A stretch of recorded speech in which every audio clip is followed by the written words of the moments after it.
Rádio Rio de Janeiro, a emissora da fraternidade, passa a apresentar Luz na Penumbra, programa que leva ao seu coração a mensagem da doutrina espírita.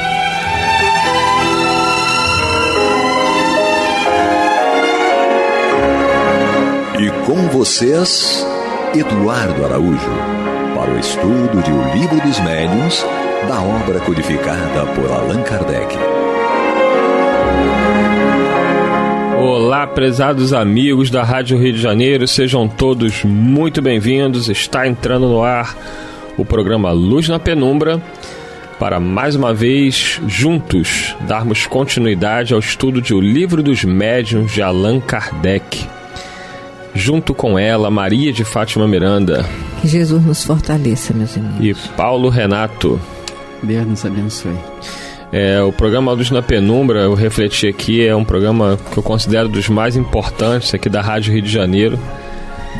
Lembro que quando eu era apenas um ouvinte da rádio, há uns 20 anos atrás, como foi importante tomar contato com esse estudo sequencial das obras de Allan Kardec, né? Isso é maravilhoso, nós ouvintes, podermos acompanhar aí todos os livros fundamentais da codificação espírita, os livros que também são complementares, como que é o Espiritismo, Obras Póstumas, a Revista Espírita.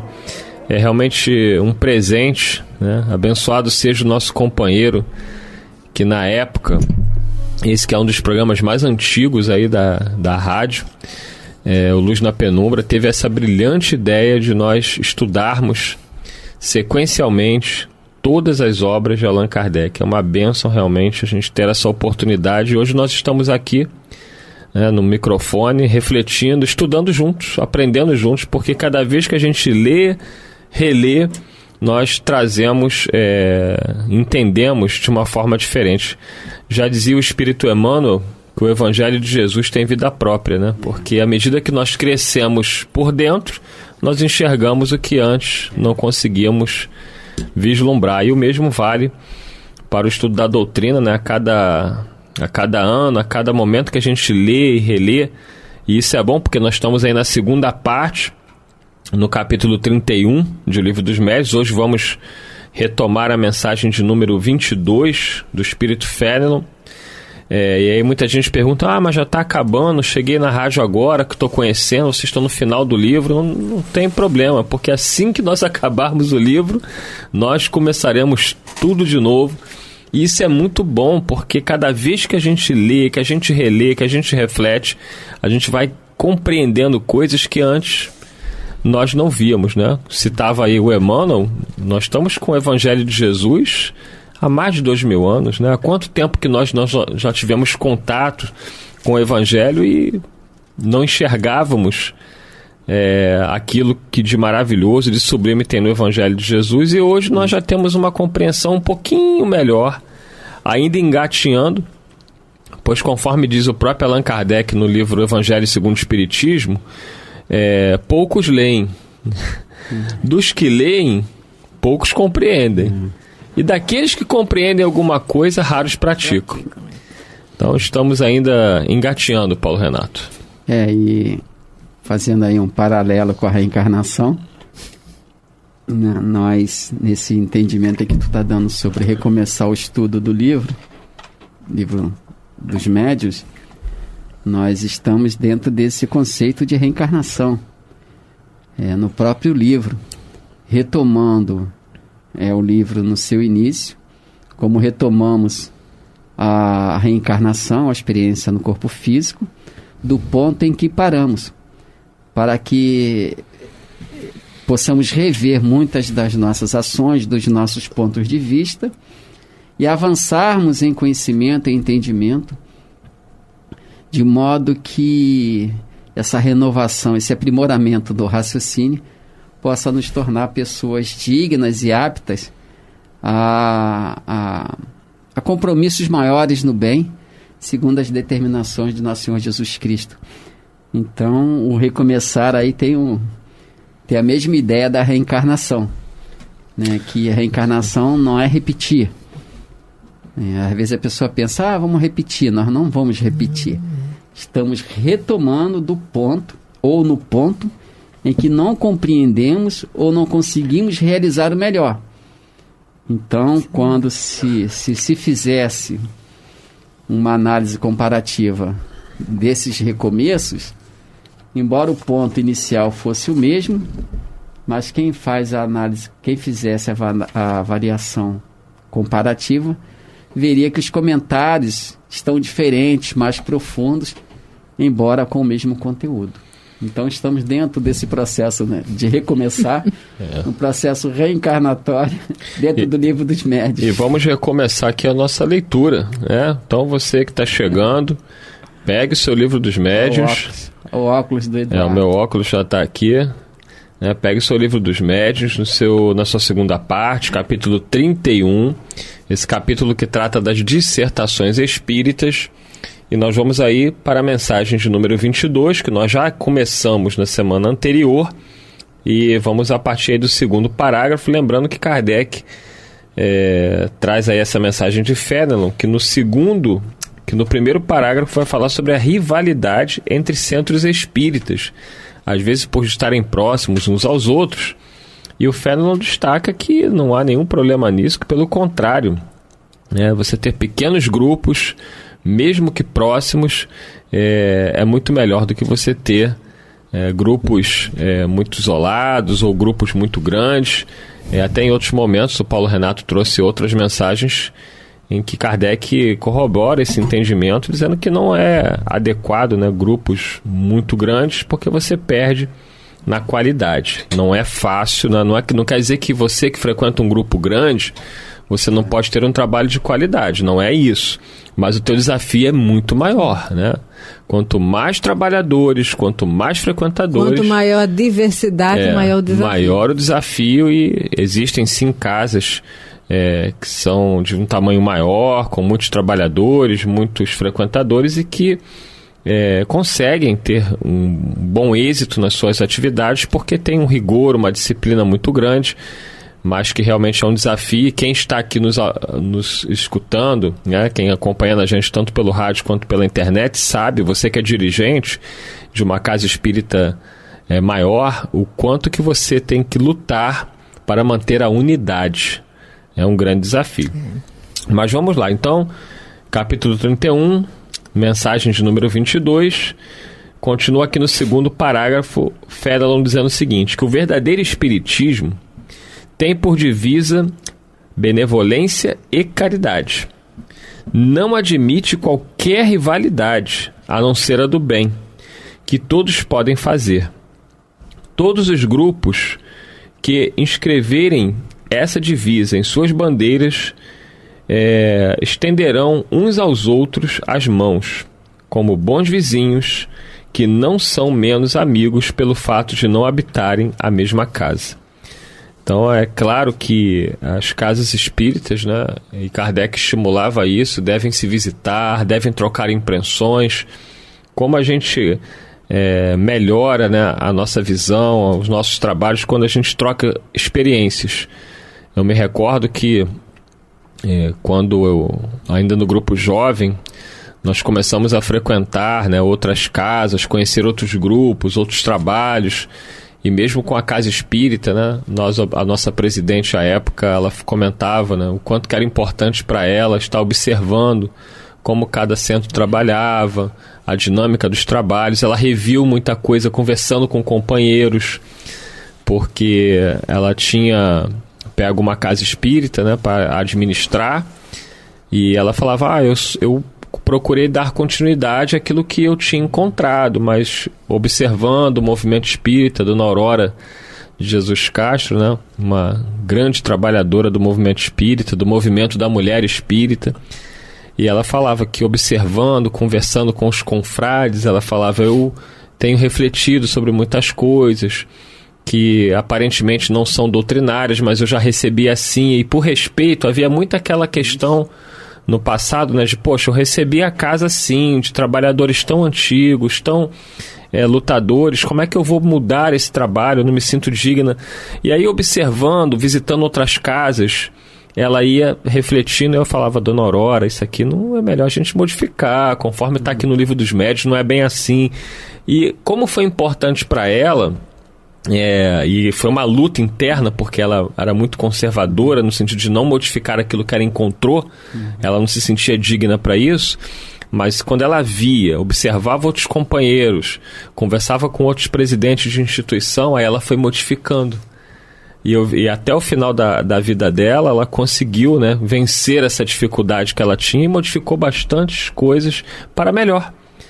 E isso jamais seria possível se ela ficasse isolada, né, como presidente de uma casa, ali na casinha dela, não conversasse com ninguém, não tivesse contato com nada. E essa troca de experiências foi fundamental. É interessante que você falou que ela chegou na condição de colaboradora.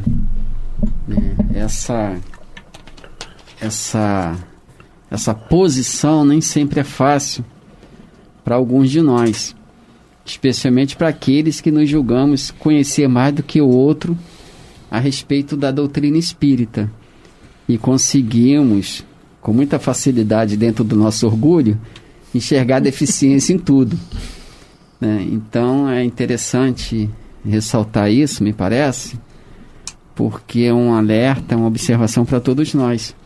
Nós, por Jesus, somos chamados a colaborar no bem. Nós, falando por mim mesmo, né, não somos os missionários da renovação, né? Jesus nos convoca a trabalhar a benefício de nós mesmos nas condições oferecidas. Porque os benfeitores falaram para Allan Kardec com respeito à revelação espírita, que não era só as verdades ou as revelações novas que ele deveria amadurecer a ideia, mas que ele deveria compreender também que fatos, que situações deveriam se dar antes que uma nova revelação chegasse, antes que um novo ensinamento chegasse. Então, que Allan Kardec não se precipitasse no seu desejo de avançar com a doutrina. Então, às vezes, nós, nessa condição de precipitados, esquecemos que as nossas verdades, quando elas existam, doutrinariamente falando, que muitas vezes essas verdades, para serem implantadas, precisam que elas sejam apoiadas em determinados fatos e circunstâncias que ainda não existem. Então, saber aguardar ou se conter para aguardar, para se colaborar em qualquer que seja necessário, né? Que se faça necessário em qualquer renovação no trabalho em que fomos convidados, que estamos chegando, somos novatos. Então, esse trabalho de contenção, nossa, é muito difícil, porque a gente quer chegar e mudar tudo, que a gente acha que o outro não entende como a gente entende, mas a gente desconsidera todo o histórico daquele trabalho, como ele se formou, como ele se mantém. E a gente desconsidera essa questão da antecedência de situações, de circunstâncias que favorece uma mudança. A doutrina espírita, a gente sempre repete isso, todos os espíritas repetimos isso, que chegou no tempo apropriado, no tempo que a humanidade estava de alguma forma madura para entender, se não tudo, com grande profundidade, mas entender essa mensagem. Mas para isso houve outros mensageiros que prepararam o terreno em diversas condições, que prepararam o terreno para a doutrina espírita, assim como a vinda de Jesus foi precedida por aqueles grandes profetas, aqueles grandes homens da antiguidade que trabalharam, que viveram tratando, digamos assim, a terra, o coração dos homens, para que quando chegasse o Messias eles pudessem identificá-lo e compreendê-lo. João Batista, nós vemos no Evangelho, preocupado em saber se aquele homem que curava, que falava de Deus, que falava que era um missionário, se ele era o Messias tão esperado, para que João Batista pudesse se calar e morrer em paz. Ele manda mensageiros a Jesus para perguntar se ele é o Messias.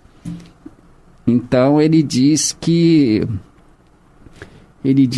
era preciso que ele se calasse, que ele saísse de cena para que Jesus pudesse crescer, pudesse desenvolver a sua tarefa. Né? E às vezes a gente não entende isso. Que ele cresça e eu diminua.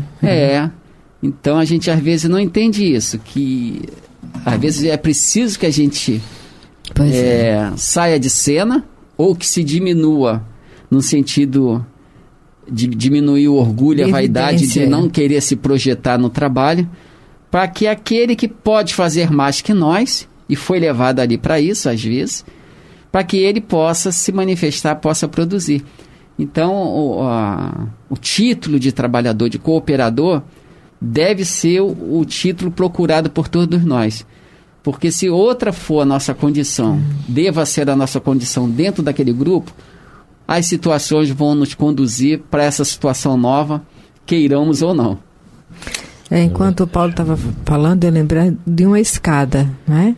Para que os degraus posteriores aconteçam, eles não podem retirar a base, né? Então tudo tem um encadeamento e um aproveitamento para crescimento e melhoria. E outro detalhe é a rede. Jesus convida aqueles que desejam segui-lo a se tornarem pescadores de almas, não é?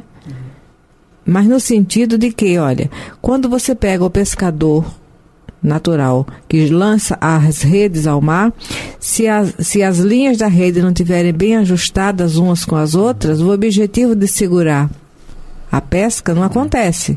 Então, o bem na terra precisa desse trabalho de uma rede de sustentação entre uma casa e outra, uma instituição e outra, um companheiro e outro, para que o objetivo maior, que é justamente o bem prevalecer em qualquer situação, possa acontecer. Então, você que está chegando agora, o programa Luz na Penumbra, com o estudo do Livro dos Médiuns de Allan Kardec. Nós estamos aí no capítulo 31, a mensagem de número 22 do Espírito Fenelon. E ele conclui aqui, no terceiro parágrafo da mensagem, dizendo o seguinte: os que pretendam que os seus guias são espíritos melhores que os dos outros, deverão prová-lo mostrando melhores sentimentos. Haja, pois, luta entre eles, mas luta de grandeza de alma, de abnegação, de bondade e de humildade. O que atirar pedra a outro provará, por esse simples fato, que se acha influenciado por maus espíritos. A natureza dos sentimentos recíprocos que dois homens manifestem é a pedra de toque para se conhecer a natureza dos espíritos que os assistem.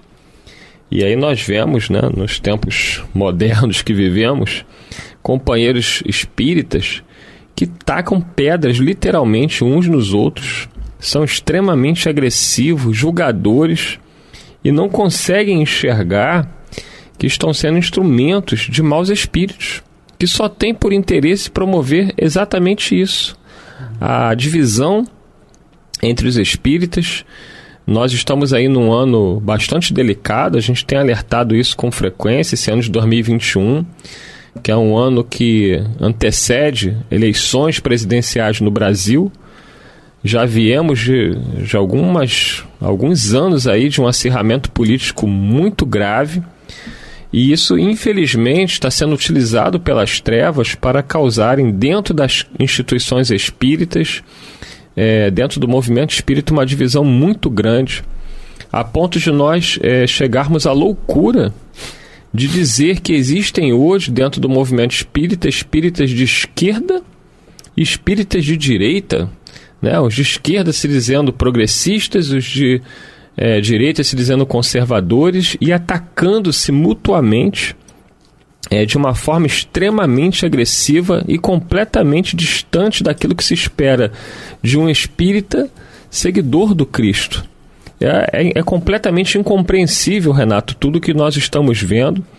Parece que os nossos irmãos não conseguem perceber o óbvio, que não é isso, né, que nós estamos lendo aqui várias mensagens, seja de Fenelon, de São Luís, de São Vicente de Paulo, nos conclamando a união.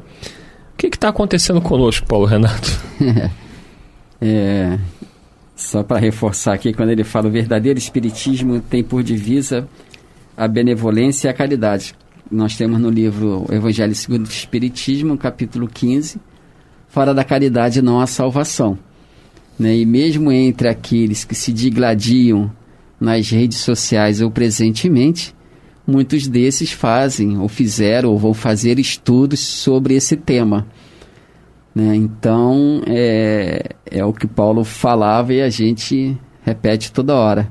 Já não é demais ter contendas, né, entre vós, levar essa contenda a público é mais complicado. Mas eu diria que para repensar uma mensagem do livro Jesus no Lar, quando fala sobre os descobridores do homem. Quando fala no Jesus no Lar, eu tenho que mandar um abraço pro seu João. João Werneck, né? Que é fã número 1 do livro Jesus no Lar. Esse livro é muito bom para ser lido, relido, meditado, sem pressa, com calma, que tem também grandes lições. Mas tem lá os descobridores do homem. Se eu não me engano, ele vem discorrendo, né, uma série de situações, mas ele aponta, se eu não me engano, 4. Ele fala sobre a necessidade, o dinheiro, o poder e a cólera. Então, muitas vezes, nós ainda não tivemos a oportunidade de nos conhecer efetivamente, porque as situações que favoreçam esse conhecimento, autoconhecimento, ainda não se deram. É como um programa reencarnatório, em que lá estão definidas determinadas lições necessárias à educação e reeducação do espírito, e que essas lições vão chegar, às vezes, 20, 30 anos depois de sua encarnação, né? E aquelas lições, aquelas experiências difíceis vão ser os seus reveladores, vão mostrar à criatura, à pessoa reencarnada, o nível de evolução em que ela se encontra, para que ela retire as ilusões sobre si mesma, né? Então, esses reveladores do homem, citado lá no livro Jesus no Lar, nós podemos nos enquadrar em algumas daquelas situações levantadas por Jesus ali. Em que campo nós faliremos ou em qual situação poderia nos revelar?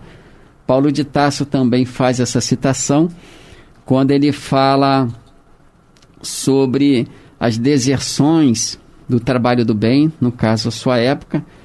Ele fala assim: quem nos separará do amor do Cristo?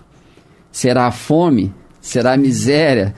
Será a perseguição? Então ele vai levantando, como o livro Jesus no Lar, ele vai levantando uma série de situações que poderiam fazer com que o discípulo esmorecesse na tarefa ou desistisse da tarefa. Então muitos abandonaram a tarefa cristã porque estavam com fome, sem dinheiro, perseguidos. Outros abandonaram por causa das perseguições. Isso não é para mim não, está perseguindo minha família. Então Paulo levanta, como está citado aí no livro Jesus no Lar, levanta uma série de situações em que a pessoa pode se revelar, que a pessoa pode se conhecer. Então a pandemia trouxe uma infinidade de ensinamentos particulares para cada um de nós, e cada um de nós vai poder se reconhecer ou verificar o nível de progresso espiritual em que já se encontra. Então ele fala lá sobre necessidade, dinheiro, poder e cólera, né? Então, em muitas situações, nós ainda estamos nessa questão do poder, né? Mas não do poder político, administrativo, mas do poder da imposição das ideias. Sim. Nós, antes, o próprio Chico, Emmanuel falava para o Chico que muitos daqueles que estão no Brasil ou que estavam, então muitos de nós estamos nos descobrindo agora, descobrindo as nossas tendências, as nossas inclinações, e sem que o percebamos, estamos revelando para nós mesmos e para a sociedade o tanto de revolta em que nos encontramos ainda nos dias de hoje. É isso aí, e o nosso tempo acabou.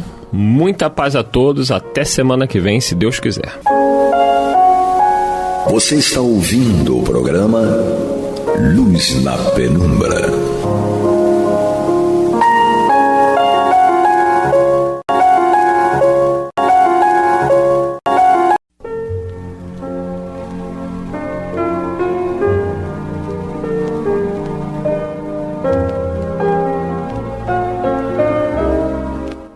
Rádio Rio de Janeiro está levando ao seu lar e ao seu coração a mensagem consoladora da doutrina espírita, através do programa Luz na Penumbra.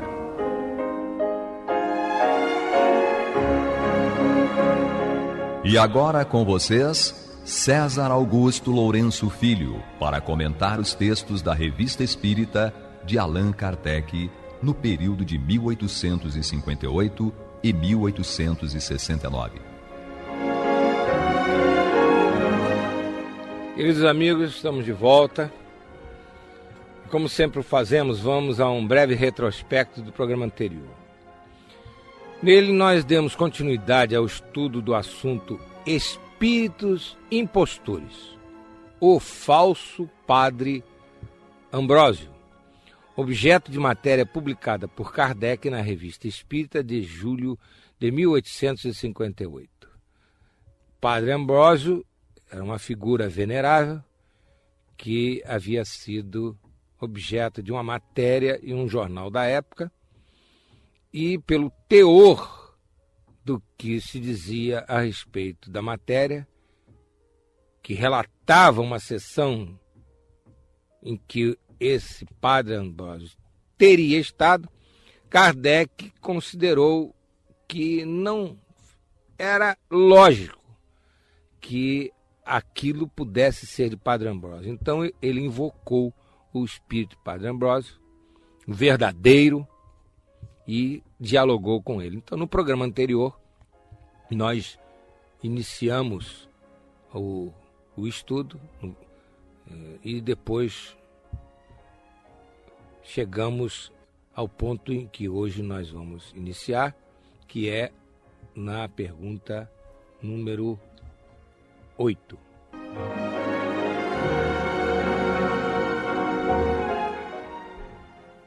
Então, continuemos estudando o diálogo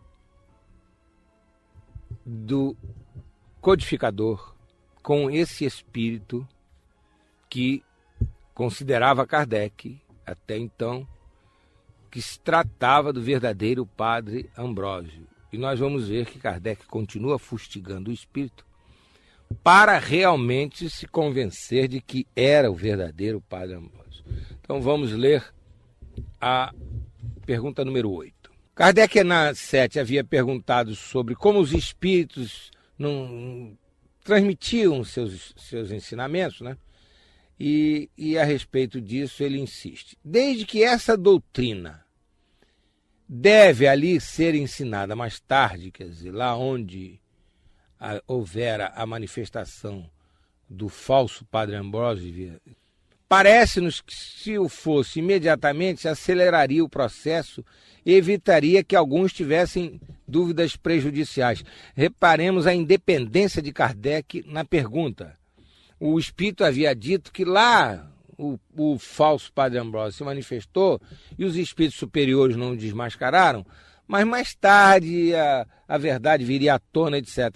Então Kardec está fustigando o espírito com quem ele estava dialogando, considerando o verdadeiro padre Ambrósio, e então indagando que seria mais próprio e aceleraria o progresso se os espíritos superiores não deixassem acontecer esse tipo de coisa. E o espírito responde da seguinte maneira, agora é o padre Ambrósio respondendo a Kardec. Os desígnios de Deus são sempre impenetráveis. Não há outras coisas que à vista dos meios empregados para atingir os objetivos não vos parecem incompreensíveis? Então, aqui o Espírito está falando sobre os desígnios de Deus serem impenetráveis. E continua, é preciso que o homem se habitue a distinguir o verdadeiro do falso, pois nem todos poderão receber a luz de um jato, ficariam ofuscados.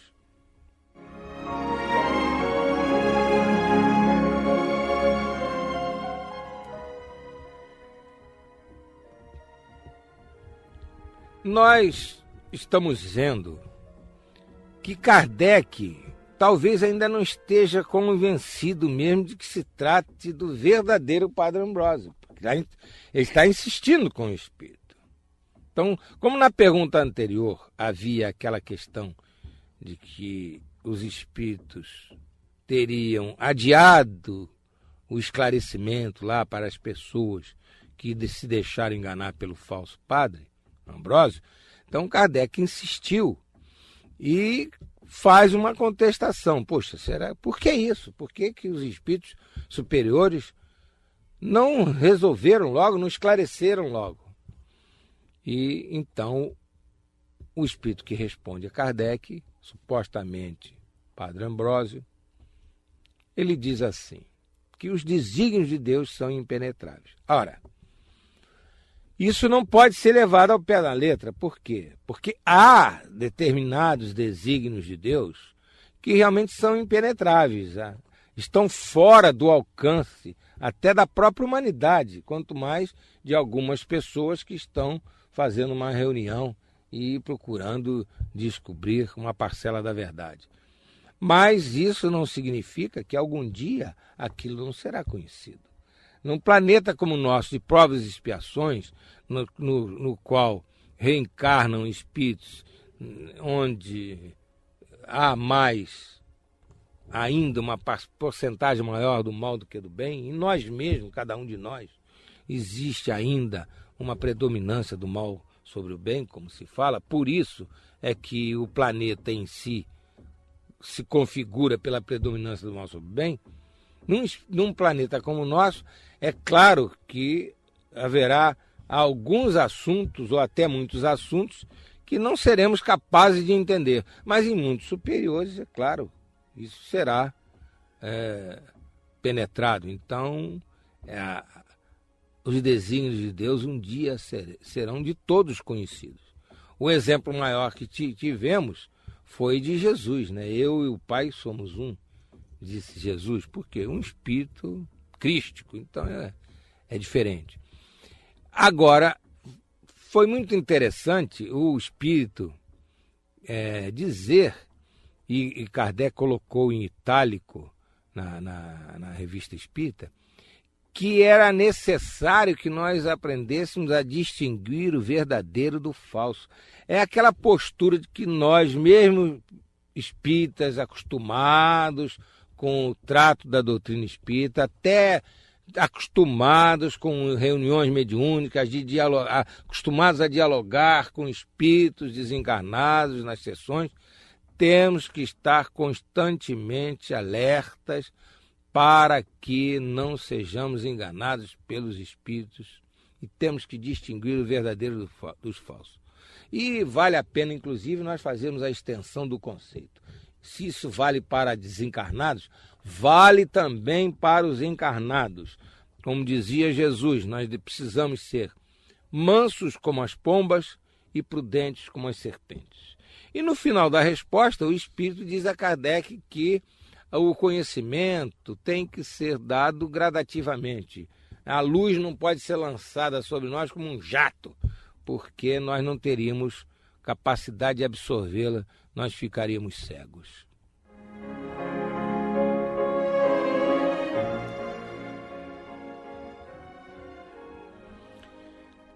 Kardec, nesse ponto do diálogo com o Espírito, talvez estivesse quase convencido de que estava falando com o verdadeiro Padre Ambrósio.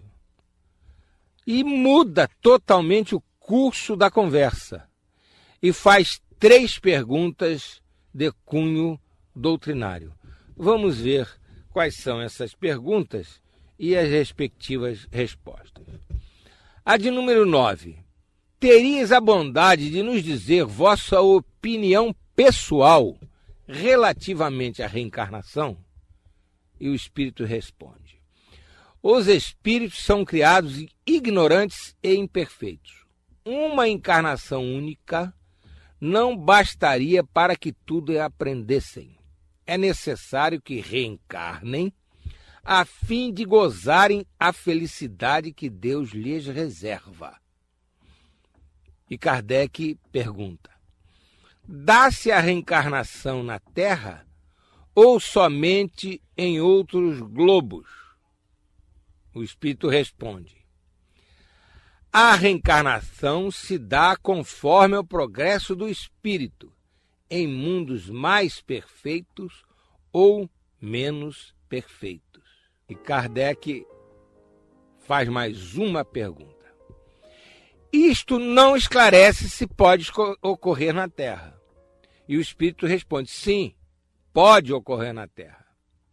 E se o mundo, melhor dizendo, se o espírito a pede como missão, ser-lhe-á mais meritório do que se a pedisse para avançar mais rapidamente em mundos mais perfeitos. Vamos comentar essas perguntas e as respostas, que realmente foram muito interessantes. Na de número 9, Kardec solicita a opinião pessoal do espírito sobre um tema fundamental da doutrina espírita, a reencarnação. Essa é uma pergunta tipo sabatina. Por quê? Porque a essa altura, Kardec já tinha em mãos, já tinha estudado, prescrutado, já tinha mergulhado profundamente no estudo da reencarnação. Tinha recebido mensagens de milhares de lugares do mundo inteiro. Então, reencarnação já era tida e sabida por Kardec como um item absolutamente fundamental do ensino dos espíritos. Aí ele pede a opinião pessoal do espírito comunicante, certamente para verificar se a opinião pessoal do espírito batia com aquilo que a concordância do ensino dos espíritos ensinava a respeito da reencarnação. Então ele está checando o espírito. Padre Ambrósio fala então na criação dos espíritos, né, ignorantes, imperfeitos, simples, e na necessidade, no objetivo da reencarnação. E reparem que na resposta ele fala na necessidade da reencarnação, associando-a a gozar a felicidade merecida. O que se infere que espírito não está se referindo à Terra, porque a Terra é o tipo do lugar em que realmente não se está aqui para gozar a felicidade. Nós estamos aqui para enfrentar provas e expiações. Então, Kardec, ao perguntar assim ao espírito, o espírito respondendo dessa maneira, que o objetivo seria gozar da felicidade, etc., a resposta não satisfez a Kardec, como nós vamos ver.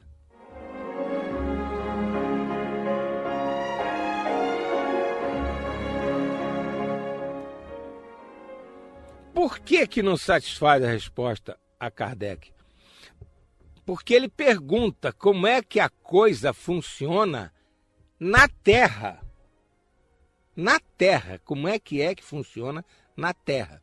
E então, nessa resposta à pergunta, o espírito, ele fala, na realidade, na pluralidade dos mundos habitados, que aparece em O Livro dos Espíritos, que é o livro básico da doutrina espírita, e de uma maneira que configura realmente o caráter progressista da reencarnação, ou seja, o caráter básico da reencarnação, que é ensejar ao espírito progredir durante essa reencarnação, em qualquer mundo que seja.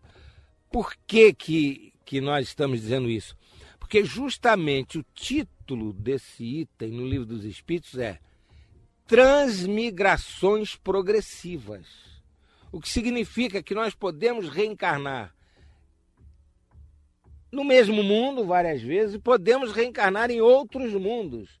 Inclusive lá no Livro dos Espíritos, Kardec, quando perguntou isso, se era possível a gente reencarnar em outro mundo, o Espírito respondeu que sim, inclusive mencionou que a ele, Kardec, já havia acontecido aquilo.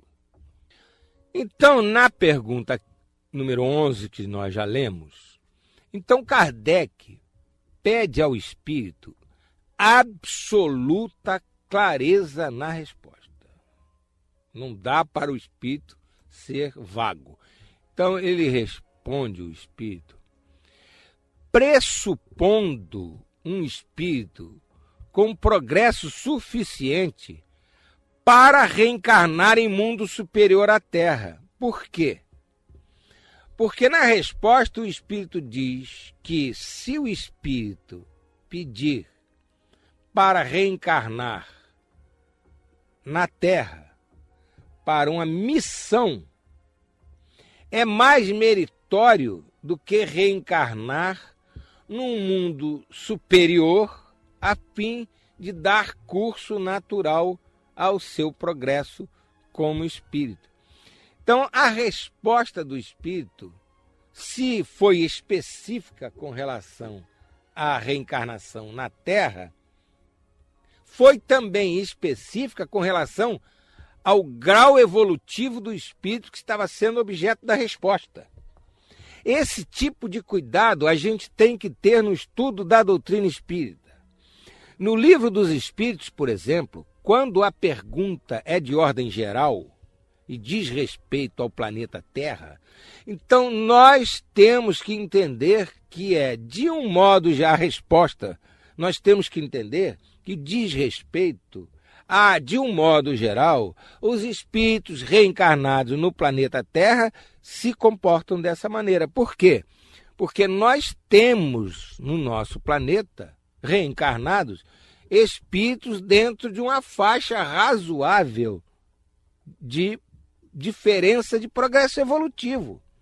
Não é isso? Então, se a pergunta não é específica, um espírito ainda no início de progresso espiritual, isso é uma pergunta específica. Se a pergunta não é assim, se a pergunta é assim, um espírito no seu progresso espiritual, aí é uma pergunta genérica. Um espírito, não está especificado se é um espírito imperfeito, inferior, se é um espírito superior. Então, é genérico. No que é genérico, a resposta se aplica de maneira geral. Então, a rigor, nós teríamos em quase todas as respostas do Livro dos Espíritos, a gente teria que ter em mente no planeta Terra de uma maneira geral, e aí vem a resposta. Kardec não ia fazer isso. Então, quando é para especificar espíritos superiores, está especificado espírito superior no Livro dos Espíritos. Quando é espírito inferior, espírito inferior. Quando é recém-desencarnado, fala recém-desencarnado. Enfim, quando é um espírito que tenha se suicidado na reencarnação anterior, tem que se dizer um espírito que tenha cometido suicídio na sua última encarnação, nesta, como é que pode ser? E no trato com os espíritos, quem tem essa vivência no meio espírita precisa ter este cuidado de especificar as perguntas a fim de ter respostas claras e objetivas, como Kardec faz com esse espírito, Padre Ambrósio.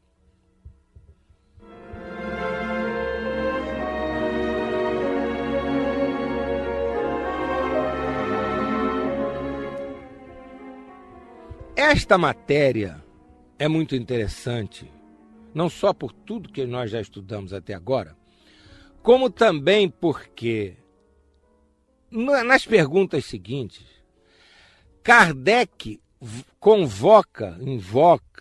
convida os dois espíritos que haviam se comunicado na tal sessão que fora objeto da matéria do jornal espiritualista que chamou a atenção de Kardec. Então Kardec viu a matéria no jornal. Um espírito se dizendo Padre Ambrósio, outro espírito se dizendo um rei, Humberto II, ou um nome assim, Clemente II, talvez o Papa, Papa Clemente XIV. Ora, pelo teor da matéria, Kardec considerou que não era razoável que se tratasse do Padre Ambrósio. Então, o que ele fez? Kardec invocou o espírito do verdadeiro Padre Ambrósio. E teve esse cuidado todo, que nós vimos nos dois programas, no anterior e neste de hoje, para chegar à conclusão se era realmente ou não o Padre Ambrósio. Checou o espírito o tempo todo. Então agora o que ele vai fazer? Ele vai chamar os 2 espíritos que se manifestaram na tal sessão do jornal. E vai dialogar com esses espíritos, depois dialogar também, novamente, com o Padre Ambrósio. E vai tirar limpo as coisas. Então há pessoas que acham que espiritismo é coisa assim, fosfórica, espírito, pauta espiritual. Não é não. Espiritismo é coisa de prática objetiva de dia a dia da vida. Os espíritos interagem conosco a cada instante. Nós vivemos em contato com os espíritos desencarnados. Eles nos intuem, às vezes atuam tão fortemente sobre nós que nos dão até repercussões físicas. A gente sente arrepios, sente tremores, sente frios, sente calores. Pela ação dos espíritos. Por isso é que Kardec chama esses médios sensitivos, porque são suscetíveis a sensações físicas por ação dos espíritos. Então, lidar com espíritos é uma coisa natural. A gente tem que conversar com os espíritos, vamos dizer assim, como a gente conversa com as pessoas. O espírito se manifestou, a gente conversa com ele como se ele estivesse encarnado, na maneira de conversar, na naturalidade da conversa. Agora, evidentemente que se nós quisermos respostas a respeito da pátria espiritual, nós vamos fazer perguntas específicas relativamente à realidade da pátria espiritual. Enfim, o trato com os espíritos tem que ser uma coisa que a gente considere normal, natural. O que não significa que vai se vulgarizar isso e qualquer pessoa sem estudo de doutrina espírita, sem preparo para isso, se meta a ficar interagindo com os espíritos desencarnados, porque realmente estará com isso se expondo a uma obsessão.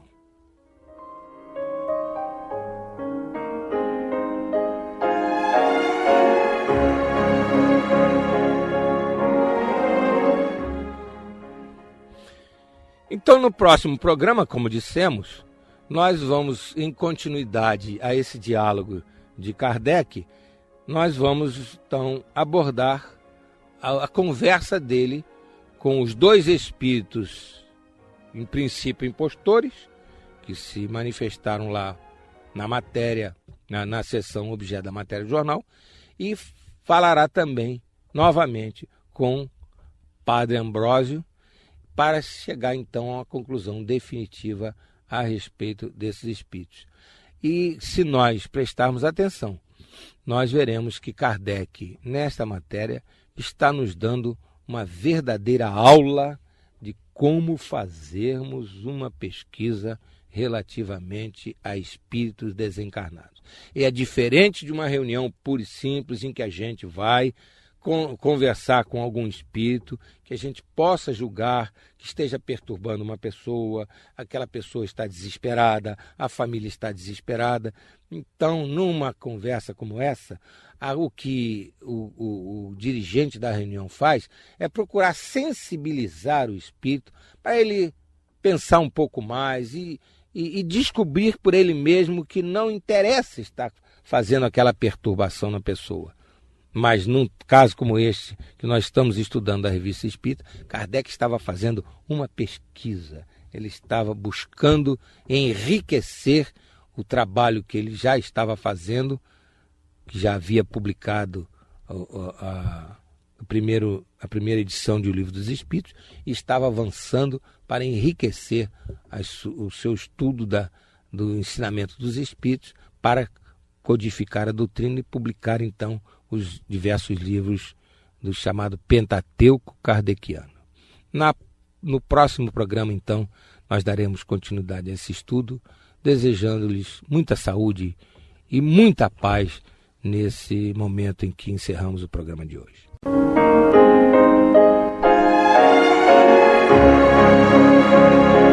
E vamos ouvir agora a prece de encerramento de nosso programa, na voz de Geraldo de Aquino. Jesus, dá-nos coragem para a luta, piedade para os insultos e misericórdia para as injustiças e ingratidões. Limpa nossa alma de inveja e ambições mesquinhas, de ódio e de vingança o nosso caminho.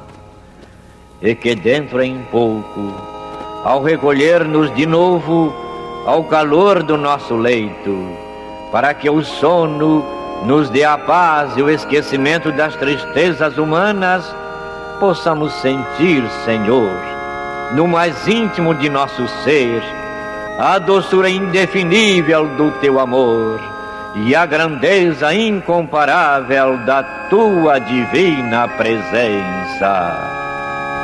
Que assim seja.